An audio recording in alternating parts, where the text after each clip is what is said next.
কবিতা অপ্ৰস্তুত। মই অপ্ৰস্তুত, আজিও অপ্ৰস্তুত। স্বীকাৰ কৰিব পৰা নাই আপোনাৰ প্ৰেমক।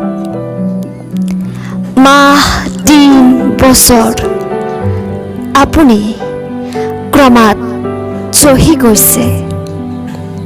আপুনি আপোনাক পুতি পেলাইছে আপোনাৰ একপক্ষীয় প্ৰেমত।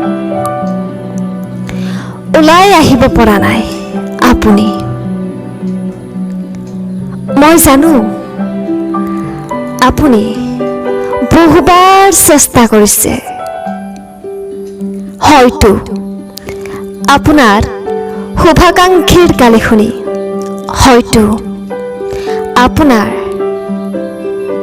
আত্মীয়ই দিয়া বুজনিৰ দীৰ্ঘ পৰিক্ৰমাত আপুনি মোক পাহৰিব বিচাৰিছে।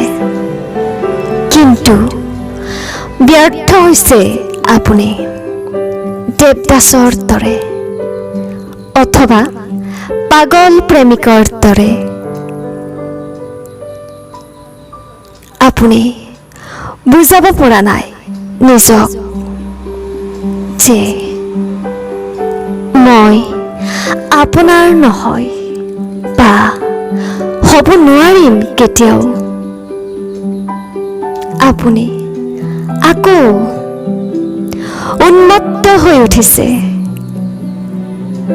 খঙাল হৈ পৰিছে আপোনাৰ শুভাকাংক্ষীবোৰৰ ওপৰত। কাৰণ আপুনি আপোনাৰ ভাৱেৰে নিশ্চিত কৰি লৈছে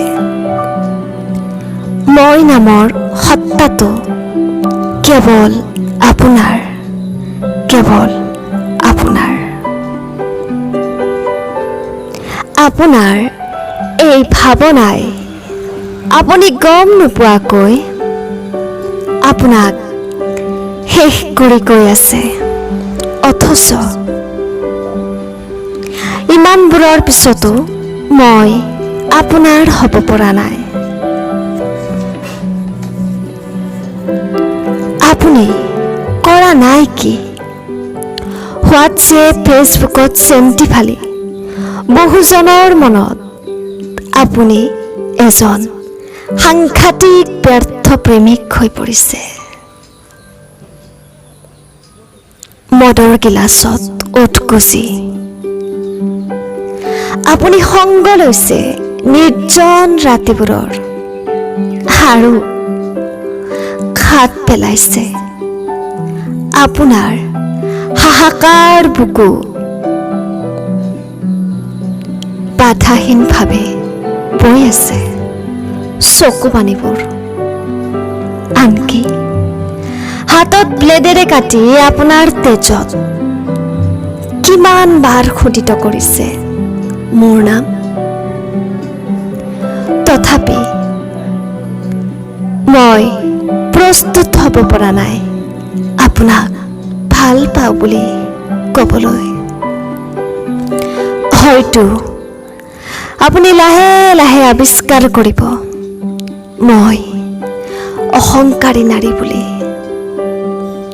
আপুনি বিশ্বাস কৰক, আপোনাৰ আভিজাত্যই হাই লেভেলৰ কথাই মোক আকৃষ্ট কৰিব পৰা নাই আপোনাৰ প্ৰতি।